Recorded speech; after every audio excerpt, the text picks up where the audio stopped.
하나님의 말씀 구약성경 신명기 15장 1절입니다.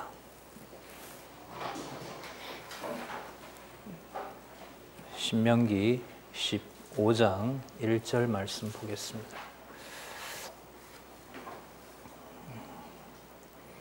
제가 읽겠습니다. 매 7년 끝에 면제하라. 면제의 규례는 이러하니라. 무릇 그 이웃에게 구워준 채주는 그것을 면제하고 그 이웃에게나 그 형제에게 독촉하지 말지니 이 해는 여호와의 면제년이라 칭함이니라. 2절까지 읽어드렸습니다. 우리 준비된 성경 개론 확인하시고요. 본문 말씀 계속해서 확인해 가도록 그렇게 하겠습니다. 지금 15장 1절부터 2절까지 읽었죠. 면제년을 지켜서 성별하게 하십니다. 성별 구별시키는 거죠. 구별시키는 이유는 바로 뭐냐면 언약대로 성취하신 결과 백성들이 하나님의 백성들이 생육하고 번성하고 이제 번창한 거죠. 그 백성들을 자기 백성임을 하나님 여호와의 거룩하심을 확증해 주시는 바로 규례를 통해서 바로 규례에 대한 교훈을 여호와께서 모세를 통해서 하시는 내용입니다. 자, 이 규례라는 말씀이 계속 나오는데 이 규례는 바로 호렙산 언약을 다시 교육하는 겁니다. 다시 교육한다는 것은 40여 년 전에 이미 1세대들에게 출애굽한 1세대들에게 규례를 포함해서 계명, 그 다음에 율례를 교육하셨던 적이 있습니다. 그걸 재교육하신다는 것은 자손 언약은 이미 이루셨고요. 이제 땅 언약을 일부 이루셨습니다. 요단강 동편 땅을 르우벤과 갓과 므낫사 반지파에게 주신 다음에 이제 가나안 땅에 들어가서 광야에서 태어난 이스라엘 백성들 그리고 그 이후에 생육하고 번성할 백성들에게 여호와 하나님을 경외하도록 하는 것이 바로 목적이라고 할 수 있습니다. 이 모든 것이 바로 여호와 하나님 언약대로 이루시는 여호와의 전능하신 능력을 계시하시는 사건으로 정리를 하면 됩니다. 그 면제년을 성별시킨 것 앞에 보시면 본문과 직접 이제 연관해서 좀 더 보면 식물로서 구별한 겁니다. 무엇을 먹고 무엇을 먹지 말 것인지를 알려주셨기 때문에 이제 백성을 성별하는 규례를 주신 거고요. 그 다음에 이제 면제년도 이 먹는 것하고 관계가 있죠. 이제 먹고 사는 것하고 관계가 있다고 할 수 있습니다. 그 다음에 보면 재물을 먹어 성별할 겁니다. 그러니까 면제년은 우리가 조금 읽었습니다만은 이제 70년이 되면 전부 다 내보내야 되는 거죠. 종이 있어서는 안 됩니다. 자기 백성들에게는. 그리고 그 백성들을 전부 자유롭게 한 다음에 여기 보시면 재물을 먹게 합니다. 재물을 먹게 한다는 말은 누구 앞에서 거룩한 백성임을 확인하는 거냐 하면 여호와 앞에서 확인해 주는 겁니다. 그러니까 자연스러운 거죠. 그 다음에 16장 18절에서부터 18장까지 지도자를 성별합니다. 재물을 먹어 구별을 시켰기 때문에 거룩한 백성으로 구별했기 때문에 이제 일상생활에서도 바로 그 백성들이 거룩한 백성으로 살아가도록 하셔야 되는 거죠. 그럼 그 일을 누구에게 맡기시냐 하면 지도자들을 구별시켜서 거룩하게 해서 그 임무를 맡기세요. 그럼 지도자들이 바로 누구냐면 바로 재판장입니다. 재판장 나중에 이제 그 10부장, 100부장, 1000부장 이렇게 되어 있죠. 법을 모세가 전해준 법을 그 규모대로 10부장이든 100부장이든 뭐 이렇게 그 재판장들이 어떻게 구별이 되어서 판별을 하게 하는지를 알려줍니다. 그 다음에 왕이 나오죠. 지금 전체로 보면 땅언약 성취섭리인데 왕을 얘기한다는 것은 반드시 이 땅에 들어가게 되고 요단 서편 땅 가나안 땅에 들어가게 되고 거기에서 바로 통치 언약을 이루신다는 내용을 확증해 주는 것과 관련이 되죠. 그 다음에 제사장입니다. 제사장의 성별 규례는 뭐 너무 중요하죠. 그러니까 왕과 제사장, 그 다음에 보시면은 선지자죠.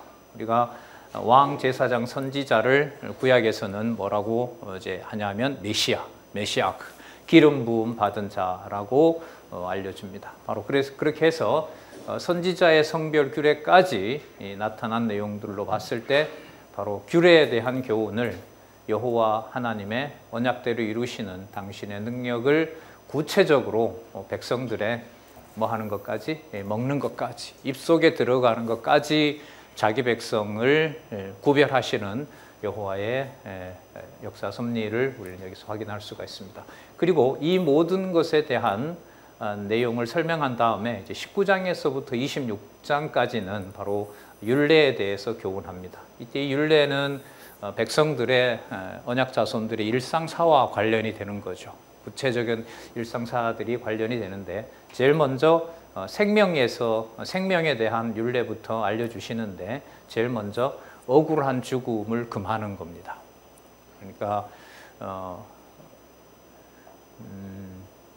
살인이 일어났는데 그 살인을 의도하지 않았던 경우가 있죠. 의도하지는 않았지만 하나님의 계획 안에 있는 거죠.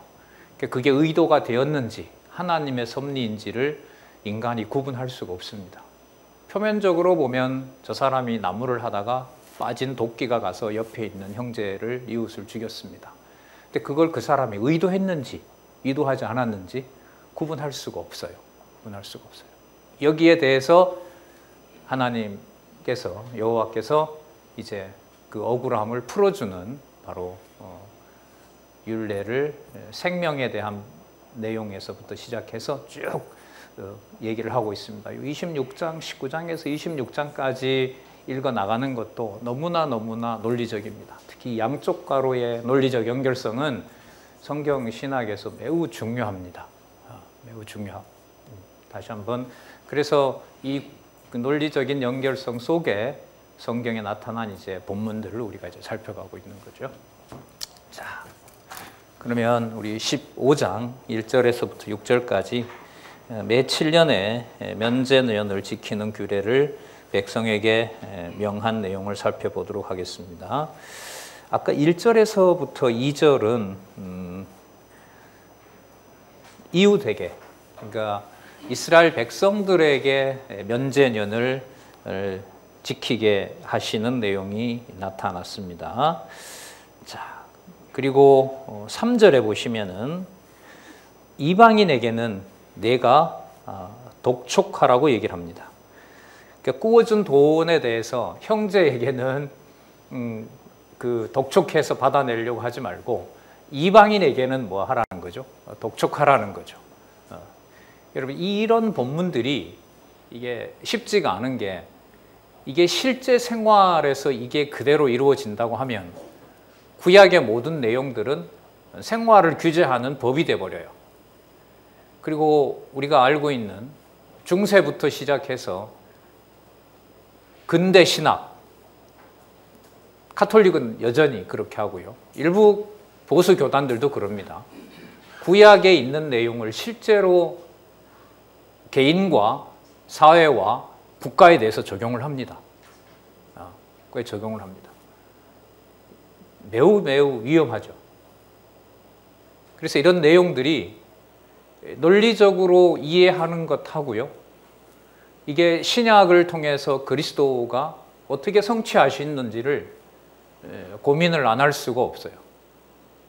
제가 지난 연말에 이제 논문을 하나 썼는데, 거기에 이제 보면 중세가 한 200년 동안 그 교황의 군대를 모아서 예루살렘을 함락하고 약탈을 하거든요.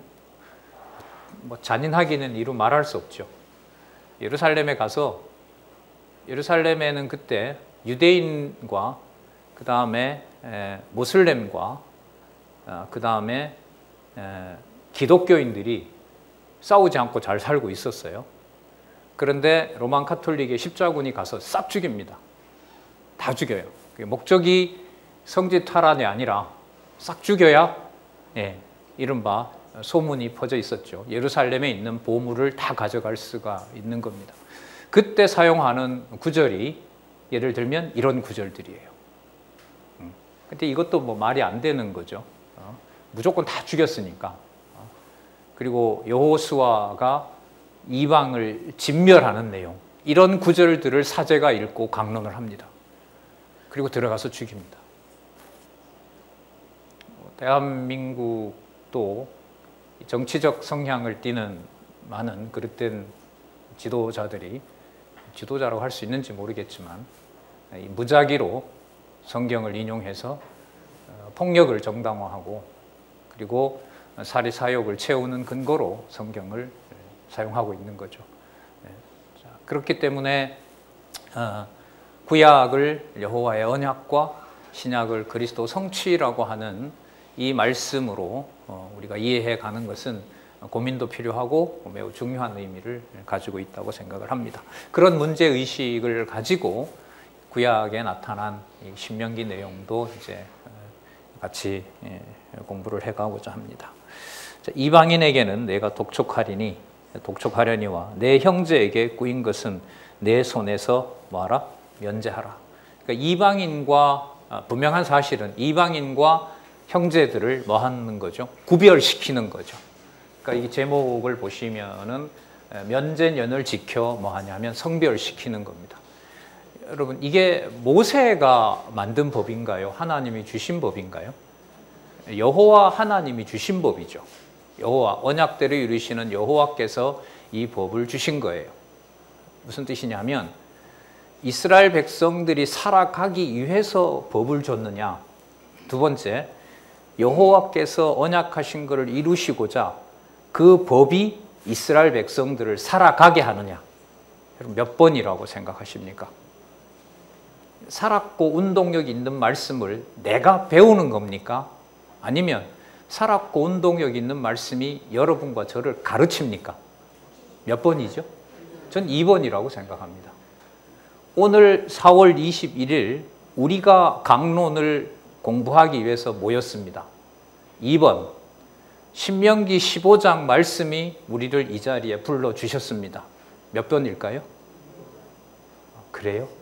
네, 참으로 다행입니다. 강론을 못할 뻔했습니다. 우리가 알아오고 나왔다면 어떻게 하지 이거? 네. 그렇습니다. 맞습니다. 그러니까 여호와의 계시로서 모세를 통해서 준 이 말씀은 메시아를 언약하는 생명의 말씀이고요. 그 생명의 말씀이 이스라엘 백성들과 모세를 중심으로 이스라엘 백성들에게 모세로 하여금 기록한 말씀을 듣게 하시는 거죠. 자, 일단 구별을 시킨다는 거. 하지만 여러분, 이렇게밖에 말씀을 못 드리는 게 선지서 이사야부터 넘어가게 되면 여기 있는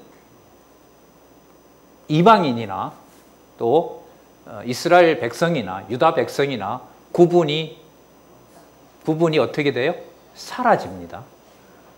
이제 그 본문으로 가서 이걸 설명을 하고 그리스도로 가려면 이제 시간 가지고 이제 터무니가 없는 거죠. 그래서 이제 다행스럽게도 강론하는 저로서는 창세기부터 요한계시록까지 강의를 다 해놓았고요. 물론 교재는 오래전에 이미 이렇게 서술되어 있고, 저로서는 이제 요 말씀만 드리고 이제 여러분들이 공부를 좀 더 하기를 원하는 거죠. 그럼 이때 이방인과 형제들, 이게 자손 언약으로 실체적 언약과는 어떻게 되는지를 이사야서에서부터는 의미가 달라집니다라고 이렇게 안내를 하고 또 그 준비된 자료를 여러분들에게 소개하는 거죠. 자, 4절과 5절에 보시면 내가 만일 보다가 뭐 할 때라고 보시면 됩니다. 내가 내 하나님 여호와의 말씀만 듣고, 참 좋죠. 여호와의 말씀만 듣고, 그러니까 모세 말이 아닌 거예요. 여호와의 말씀만 듣고 내가 오늘날 네게 명하는 그 명령을 다 지켜 행할 때에, 이 말입니다.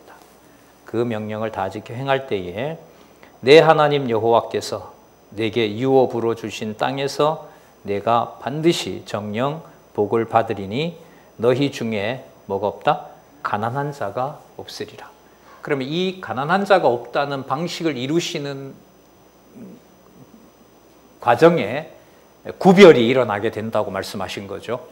형제들에게는 뭐 하지 말고, 독촉하지 말고, 이방인에게는 독촉하라고 하는 것으로 구별이 일어나게 됩니다. 그럼 그 구별이 이방인이 봤을 때 예를 들면 부당하다, 뭐하다 이런 말이 이게 설득력이 있지만 의미가 없는 것이 모세가 전한 것이 아니라 누구의 말씀이기 때문에 그래요?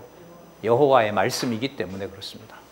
그리고 이 여호와의 말씀은 지금은 모세가 시내산에서 받았던 방식의 문자가 아닙니다. 예레미야 31장이 중요한 구절이죠. 그 말씀을 하나님이 하시고자 하시는 말씀을 전부 어디에 새겨놓았다? 신비에 새겨놓았습니다. 신비에 새겨놓았고, 그러면 신비에 새겨놓은 것이 그리스도가 보내신 성령인데 그리스도가 어떤 말씀을 전하려고 하셨는지를 그리스도가 창세기부터 말라기까지를 어떻게 해석했는지를 통해서 안내를 받아야 되는 겁니다. 그 안내한 내용이 마태복음에서부터 요한계시록까지입니다. 그러니까 그리스도의 또 그리스도가 언약하신 성령께서 요한복음 15장 26절, 14장 26절에 보면 아버지와 아들이 보낸 성령이 와서 다시 뭐하게 한다 그랬죠? 생각나게 한다 했습니다. 그리스도가 계셨을 때 말씀도 생각나게 하는 건데, 그럼 그리스도가 생전에 계시면서 말씀하셨던 게 뭐냐 하면 뭘 근거로 자신을 증거하셨을까요? 구약, 창세기에서부터 말라기까지 내용을 가지고 자신을 풀어주신 거잖아요. 그걸 이제 사도들이 먼저 전했고, 또 첫 기록이 이제 뭐 보통 마가복음이라고 그래요. 5년경. 그러니까 예수님 그 승천하신 이후에 한 20년이 지나서부터 이제 뭐로? 문서로 사도들의 삶이 이제 이 세상에서 끝나갈 그 무렵이 오자 그걸 기록해 놓은 말씀이 바로 신약 성경입니다. 그래서 완전한 정황무한 하나님의 말씀이 그렇게 완성이 된 겁니다. 자, 아까 복 나왔죠. 복, 아담에게 했던 세 가지 복, 그 복이 여기서 가나안 땅에서 일단 그림자로 성취된다는 내용을 우리가 확인했고요. 그 다음에 6절에 보시면 가난한 자가 없으리라.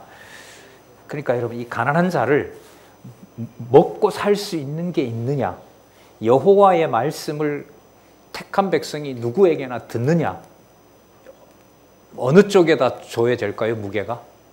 내가 독촉을 안 받는 것에 목적이 있을까요?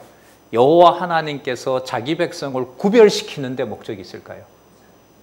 후자입니다. 후자예요. 그러니까 전자로 가면 이 말씀이 내가 살아가는 데 필요한 것으로 가게 돼요. 근데 이게 마음을 먹는다고, 야, 지금부터는 내가 여호와를 위한, 여호와 계시를 깨닫기 위한 것에 내가 초점을 맞춰야지, 그렇게 된다고 해서 될까요? 될 수 없는 겁니다. 될 수 없는 거예요. 여기에 성경신학을 공부하는 사람으로서 개인적인 이 두뇌에 일어나는 고민인 거죠. 고민은 내가 할 수 없는 거니까. 할 수 없다는 것을 악한 마음을 줘서 변명하게 하면 그야말로 심판받는 거고요. 말씀이 들어오지 않으니까. 그러나 그 말씀의 권위 앞에 순종하게 하면 그건 하나님 살아계신 증거로 받게 되는 거고요. 그러니까 신중하고 속도로 보면 매우 느리죠. 그래서 참 제 개인적인 경험으로는 일주일에 평균 한 6시간씩 제가 강의를 하는데, 어떨 때는 뭐 8시간, 10시간도 하는데, 이게 막 시간에 쫓겨서 강의 준비를 듣는 사람에게 잘 하는 이런 일이 드러나는데도 이게 막 공허하죠. 공허하고 막 괴롭고. 그러니까 정보 누적으로 말씀을 깨닫는다라고 말을 할 수가 없는 몸살이 나는 거죠. 그래도 감사하죠. 다시 이렇게 또 진리의 말씀 아래로 다시 지체들과 우리 동역자들과 함께 볼 수 있다는 게. 6절 볼게요.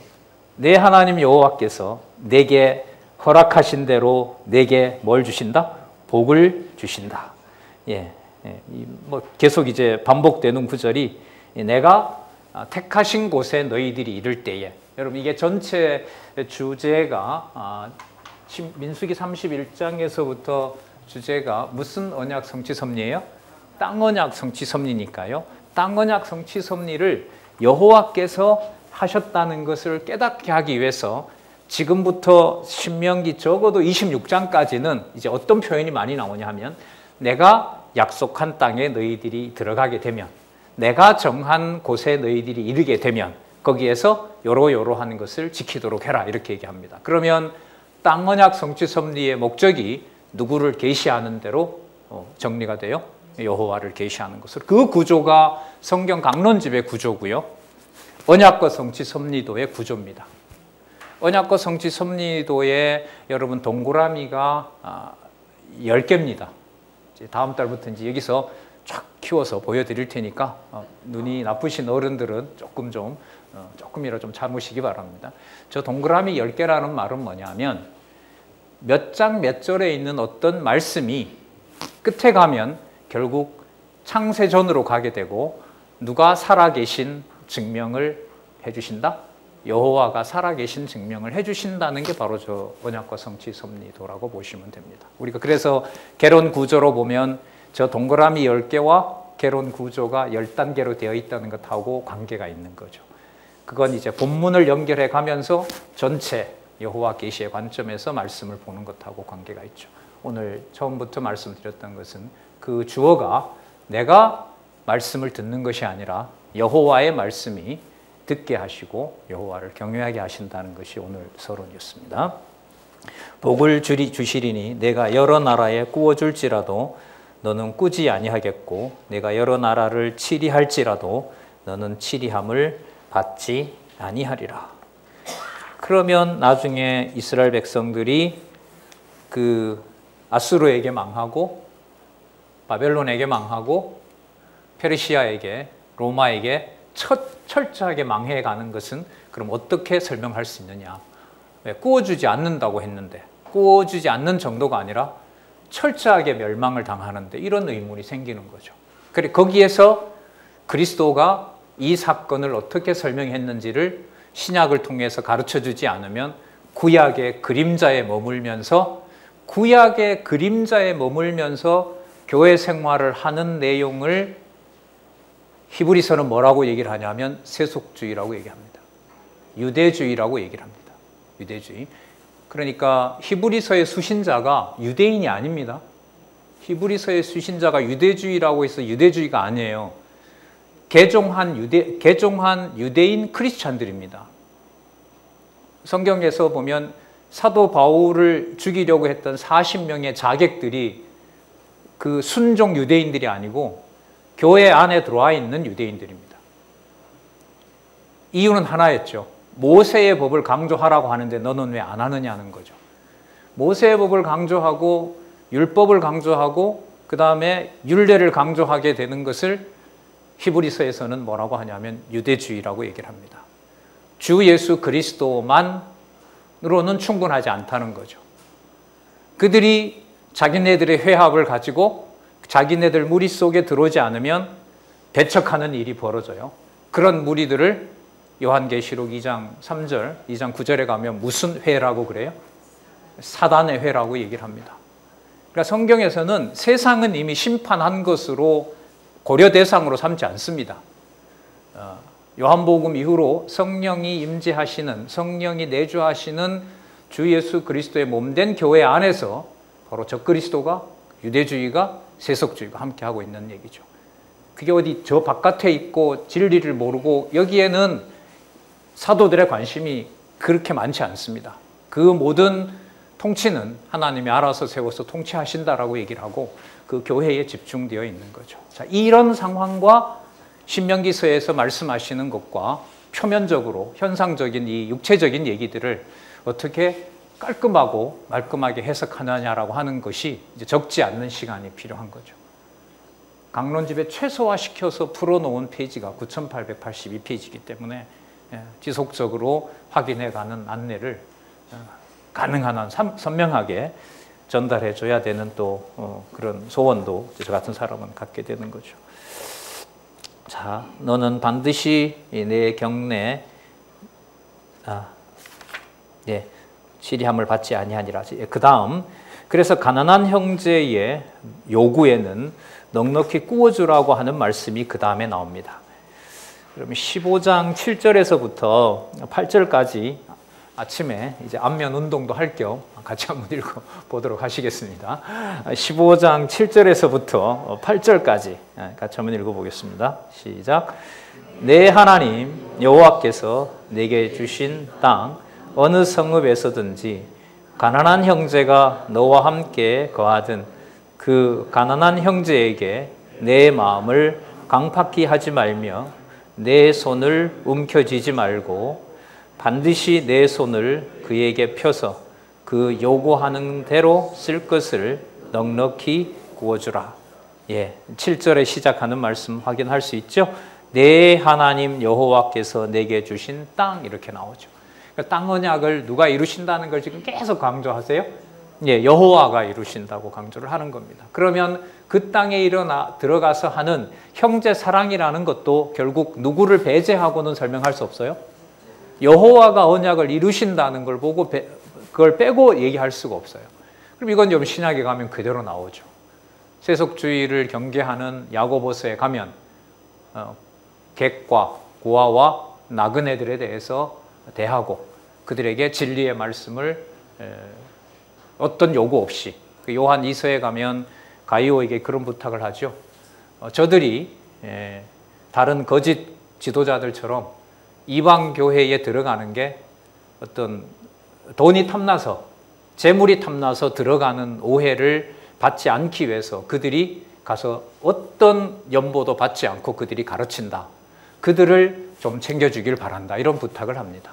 그러니까 그 행위의 핵심에는 서로 인간적으로 돕는 데 있는 것이 아니라, 자, 그래서 아까 처음에 강조를 드렸던 거죠. 그걸 사도들이 그 모임을 만드느냐, 여호와의 말씀이, 진리의 말씀이 그 자리를 만들어 주셨느냐, 그 후자라는 사실을 오늘 강조를 드리면서 시작한 겁니다. 그러니까 말씀이 제대로 선포되는 자리에 상황이 일어난다는 것은, 모세가 말씀을 받을 때 막 번개치고 그 다음에 막 흑암이 내려오고 해서 이스라엘 전체 백성들이 막 벌벌 떨었던 상황과 비교할 수 없는 상황이 전개된다라고 생각을 하시면 됩니다. 그래서 엄격한 하나님의 말씀이 바로 심판과 복을 함께 주신다는 사실을 또 한 번 생각을 하게 됩니다. 자, 8절에 보시면 삼가 너는 마음에 악염을 품지 말고 곧 이르기를 제7년 면제년이 가까웠다 하고 내 궁핍한 형제에게 악한 눈을 들고 아무것도 주지 아니하면 그가 너를 여호와께 호소하리니 네가 죄를 얻을 것이라. 좀 있으면 나가야 돼요. 나가는데 있는 동안에 빨리 더 부려서 올해 포도주 100리터를 50리터를 생산하려고 하는데 이거 놔두면은 안 될 것 같아요. 그러니까 보면 얘는, 이 종은 이 형제겠죠. 그러니까 이 형제는 3개월 후면 가요. 그럼 어떻게 해야 되겠어요? 잠도 재우지 말고 뭐 해야 돼요? 일을 시켜야죠. 일을 시켜야 되고, 그 다음에 다음에 나갈 때 이런 것을 주세요라고, 아니면 지금 궁핍하니까 이걸 주세요. 하나님이 그렇게 말씀하셨어요라고 하면 그걸 줘요, 안 줘요? 안 줘요. 그리고 혹사해요. 그렇게 하지 말라는 거죠. 하지 말라는 거예요. 그럼 이게 다 실체적으로는 진리의 말씀을 전하는 것과 연관이 되겠죠. 자, 10절에 보면 너는 반드시 그에게 구제할 것이요 구제할 때는 아끼는 마음을 품지 말 것이라. 이로 인하여 내 하나님 여호와께서, 자, 다시 정리하는데 여호와 하나님으로 정리합니다. 자, 왜 그러면 네가 3개월 소출을 잘해서 더 많은 수확을 거두도록 그렇게 애쓰지 말라고 하냐 하면, 그 수확을 네가 계획하고 그 형제인 노예가, 형제인 종이 일을 열심히 해서 풍요로운 것이 아니라 누가 한다는 거예요? 내가 한다는 거예요. 그럼 이게 구별의 정점인 거예요. 그럼 우리 생활에 일어나는, 교회 생활에 일어난다는 모든 일들의 정점은 땅, 언약, 성취, 섭리와 관련을 짓는다면 누가 모든 복을 주신다는 확정일까요? 여호와가 주신다는 확정이에요. 거기에서 이 종으로 쓰는 이 자가 내 소출을 결정하니까 이걸 밤새도록 일을 시킨다 이러면은 모세를 통하여 받은 말씀을 따라가는 자는 아닌 거죠. 아닌 자인 거예요. 그러니까 주종 관계, 무엇이 수단이고 목적이 되게 하시느냐, 이걸 말씀의 능력으로만 우리가 가능하다는 것을 이제 간구하고 있는 거죠. 그렇게 해주시기를. 자, 이로 인하여 아끼는 마음을, 구제할 때는 아끼는 마음을 품지 말 것이라. 이로 인하여 내 하나님 여호와께서 내 범사와 내 손으로 하는 바에 내게 뭘 준다? 복을 주시리라. 그러니까 누가 주신다는 거예요? 여호와가 주신다는 거죠. 땅에는 언제든지 가난한 자가 그치지 아니하겠는고로 내가 내게 명하여 이르노니 너는 반드시 내 경내 내 형제의 곤란한 자와 궁핍한 자에게 내 손을 펼치니라. 그리고 면제년이 되었을 때 돌아갈 때는 공수로 돌아가게 해서는 안 된다. 공수로. 그러니까 여러분, 자유와 풍요로움은 신학적인 의미로 봤을 때 하나가 되는 겁니다. 그러니까 진리로 자유하게 하는 것과 진리의 말씀을 공평하게 어떤 계급이나 신분이나 거기를 다 초월해서 누구에게나 그 말씀이 공평하게 전달되게 하시는 것이 바로 말씀의 능력이라고 할 수가 있겠죠. 자,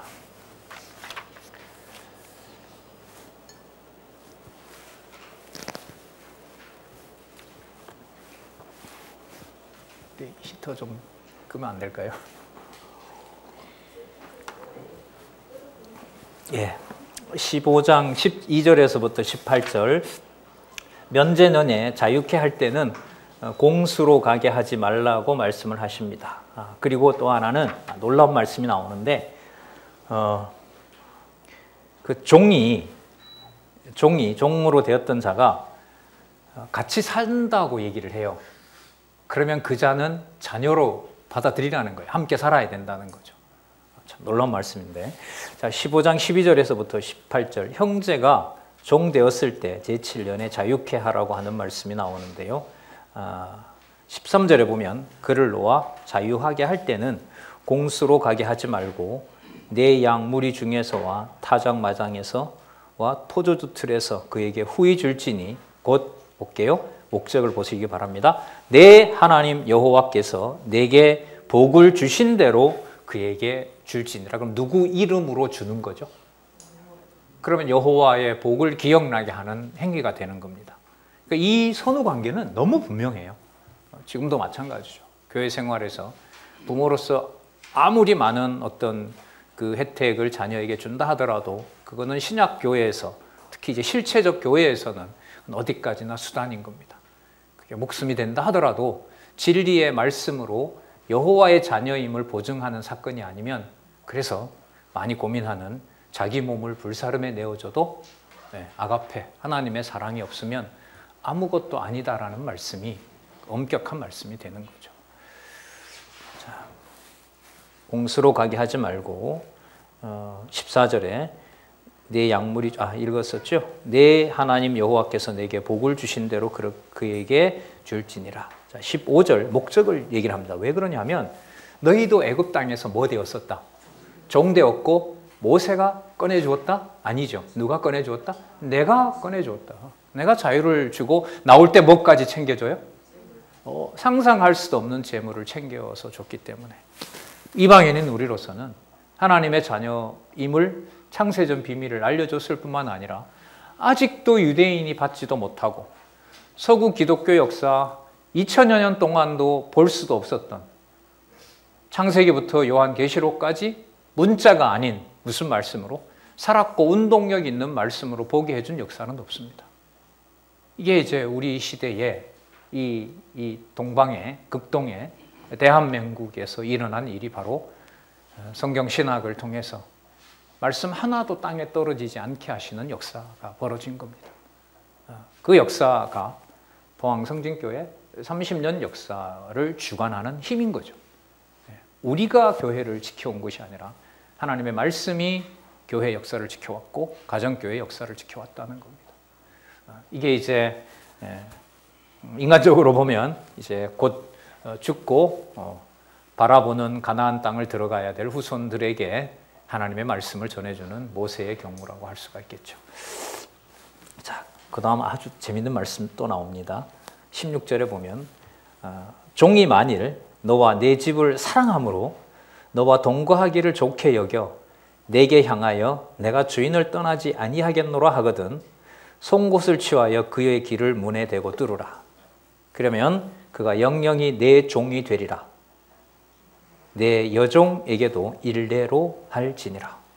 자유를, 그럼 여러분, 종에게 자유는 나가는 걸까요? 또다시 표현으로 말하면, 인간적으로 말하면 또 얽매이는 걸까요? 예? 그 얽매인 게 자유일까요? 아니면 종노릇일까요? 자유예요? 예. 자처했으니까? 자기가 원했으니까 이제부터는 자기가 자유한 거예요? 아니죠. 아닙니다. 예. 참 이 생각을 많이 하게 하는 겁니다. 여러분, 저희들이 진리를 듣고 그 말씀 안에 거하고자 하는 소원들을 다 가지고 계시잖아요. 그 소원을 내가 결정해서 지금부터 나는 이 말씀을 내가 평생 가지고 살아야 되겠다라고 소원이 오죠. 근데 그 소원 관리가 내가 할 수가 있을까요? 없을까요? 진짜입니까?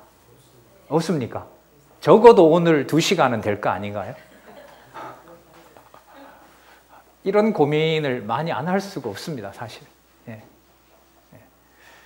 자, 그러면 이게 종이냐 자유냐라고 하는 게 면제년의 적용을 받아야, 그래서 나가야 이게 자유라고 얘기를 하는데, 주인에게 더 얽매이고 싶다, 당신을 더 사랑하겠다는 말은 내가 더 뭐가 되겠다? 종이 되겠다. 이 말을 하기 전에는 죽고 싶은 마음은 없었는데 지금부터는 주인을 위해서 뭐 하고도 싶다? 죽고 싶기도 하다. 이 자유의 세계를 누가 판단할 수 있고 누가 알 수 있겠습니까?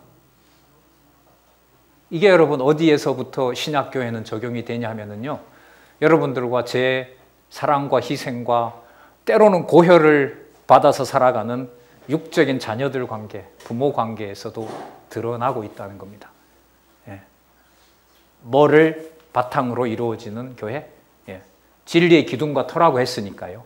진리가 기둥이 되고 진리가 터가 된, 여러분, 성경신학으로 확증된 하나라도 땅에 떨어지지 않는 말씀이 여러분들과 제 육적 관계가 시작하는 곳에서 엄격하게 그리스도를 위해서, 우리 주인은 그리스도시니까요. 만왕의 왕, 만주의 주 그리스도니까 그 그리스도가 주권적으로 우리가 상상할 수 없는 다양한 방식을 통해서 누구를 위하여 영원히 종이 되겠다?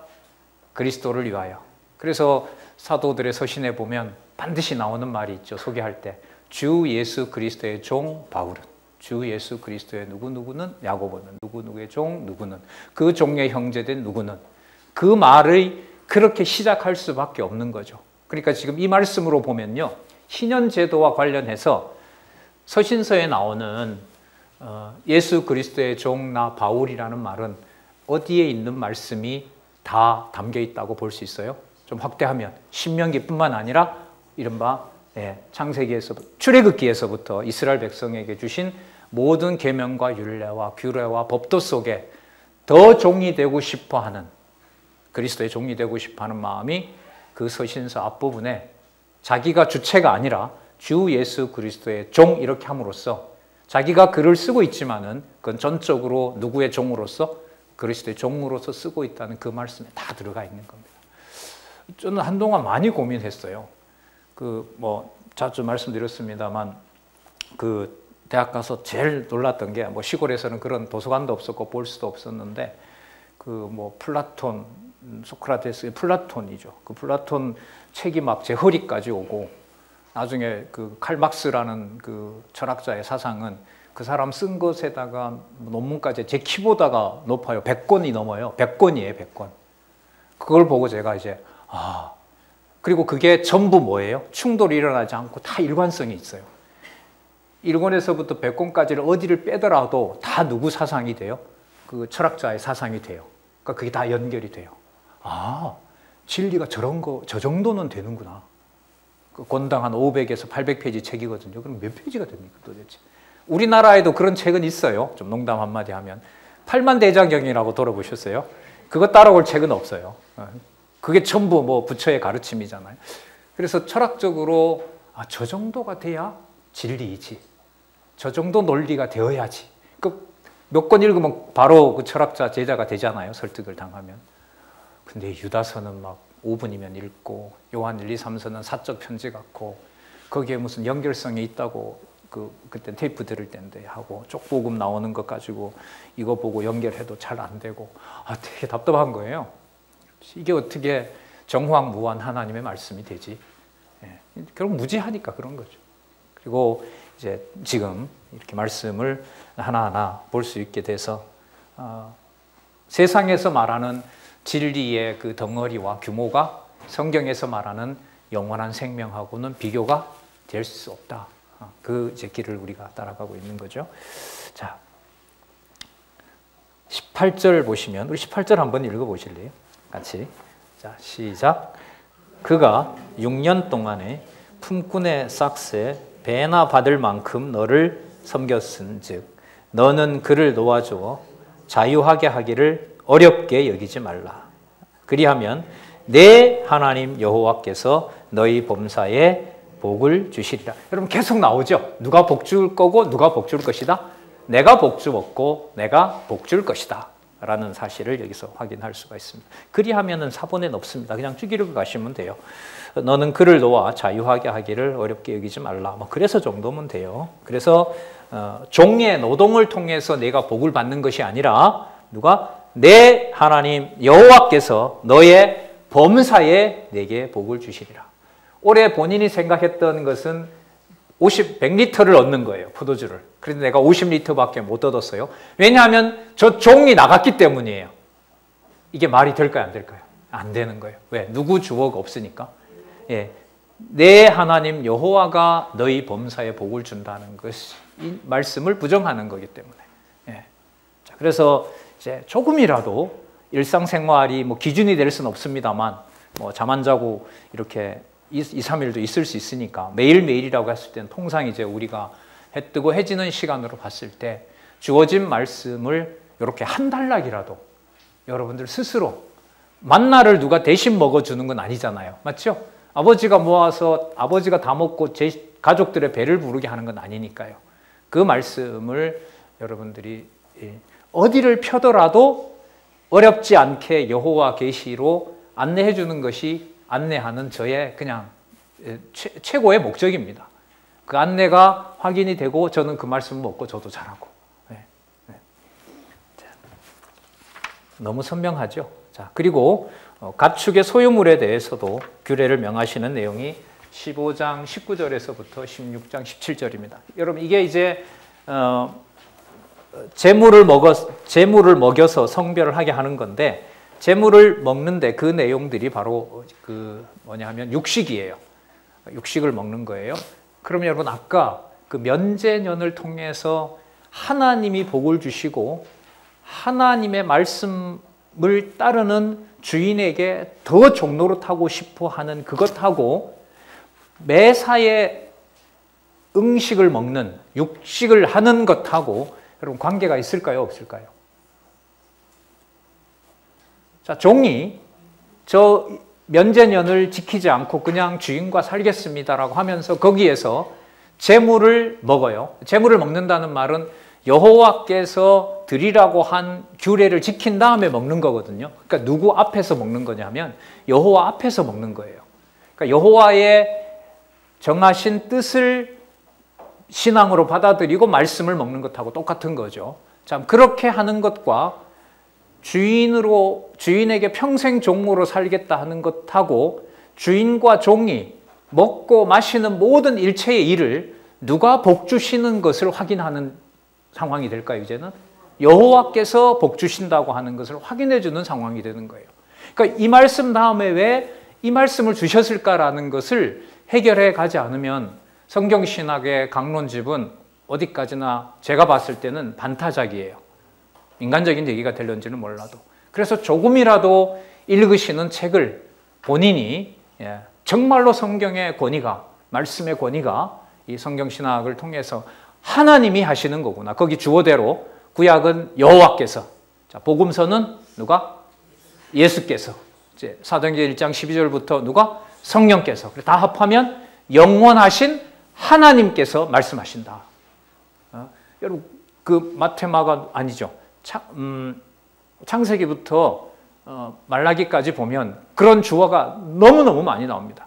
여호와께서 일러 가라사대, 여호와께서 일러 가라사대. 그 말씀이 모세의 말이 아니라 선지자의 말이 아니라 누구의 말씀이다? 하나님의 말씀이라는 걸 증명해 주는 거죠. 자, 연결을 이렇게 짓고요. 일단 하나님께 드린 다음에 하나님 앞에서 먹고 마시는 겁니다. 그게 종이든 주인이든 간에 전부 여호와가 복을 주신다는 사실을 깨닫게 하는 과정입니다. 그래서 15장 19절에서부터 16장 17절까지 재물을 함께 먹고 여호와 앞에 드려진 것을 먹음으로 전부 어떤 백성이다? 거룩한 백성이다라는 걸 알려줘요. 이건 하나님의 말씀을 듣게 하는 것하고 같은 거죠. 모아주고 구별해주고 거룩하게 해서 하나님의 말씀을 먹게 하는 것하고 똑같은 겁니다.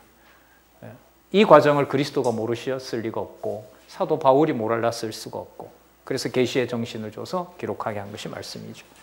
자, 15장 19절부터 23절. 첫 새끼는 여호와께 드려 택한 곳에서 먹으라고 명합니다. 자, 19절. 너는 우양에 처음 난 것은 구별하여 내 하나님 여호와께 드릴 것이니 내 소의 첫 새끼는 부리지 말고 내 양의 첫 새끼 털은 깎지 말고 너와 네 가족이 매년에 다 또 나옵니다. 뭐라고 나와요? 여호와의 택하신 곳 누구 앞에서? 내 하나님 여호와 앞에서. 여러분 지금 우리가 살펴보고 있는 내용의 단락의 핵심은 바로 이 내용입니다. 여호와의 택하신 곳, 내 하나님 여호와 앞에서, 내 하나님 여호와께서 택하신 곳에서. 그게 여러분 위로 딱 올라가면 무슨 언약 성취 섭리? 땅 언약 성취 섭리와 관계가 되겠죠. 이 말씀을 사도 바울이 알고 있는 상태에서, 깨달은 상태에서 본인은 동쪽 아시아로 가려고 했는데 마게도니아에서 손짓을 하는 것이 환상에 나타났고 그래서 마게도니아로 바다를 건너갔어요. 그럼 그럴 때 그 땅 정복의 역사를 너무나 잘 알고 있는 유대인들로서는 그 땅으로 자신이 간다고 할까요? 하나님의 말씀이 보낸다고 할까요? 하나님의 말씀이 파송하고 보낸다고 얘기하겠죠. 이게 여러분 선교의 아주 중요한 마인드가 되는 거죠. 예. 자, 볼게요. 21절. 그러나 그 짐승이 흠이 있어서 절거나 눈이 멀었거나 무슨 흠이 있든지 내 하나님 여호와께 잡아들이지 못할지니 내 성중에 먹되 부정한 자나 정한 자가 다 같이 먹기를 노루와 사슴을 먹음과 같이 할 것이요. 자, 23절 단서를 달지요. 오직 피는 먹지 말고 물같이 땅에 쏟을지니라. 레위기 3장에서도 나왔고요. 이건 이미 노아에게 했던 약속인 거죠. 그러니까 음식을 허락해 주면서 여호와께서 하지 말라고 하는 그 선과 악을 알려주시는 거예요. 선과 악을 알려주셔야 사리 분별에서 일상적인 삶에서 누구의 존재, 누구의 거룩함이 드러나냐면 여호와의 거룩함이 드러난다는 거죠. 그러니까 이 말씀 없이는 어느 것이 선과 악이고 어느 것이 행과 불행인지를 알 수가 없는 겁니다. 예. 자, 그리고 이제 6월절을 절기부터 시작해서 왜 3대 절기 있죠? 오순절, 그 다음에 수장절, 그 절기를 지키도록 하시는 말씀이 바로 계속 이어집니다. 자, 16장 1절에서부터 8절에 보시면 6월절에 제물을 볼까요? 어디에서? 택하신 곳에서. 이게 핵심이라 그랬죠? 택하신 곳에서 구워 먹으라고 명합니다. 자, 성회로 모여서 거룩한 모임으로 함께해서 먹으라고 하는 말씀이 여기에 나타납니다.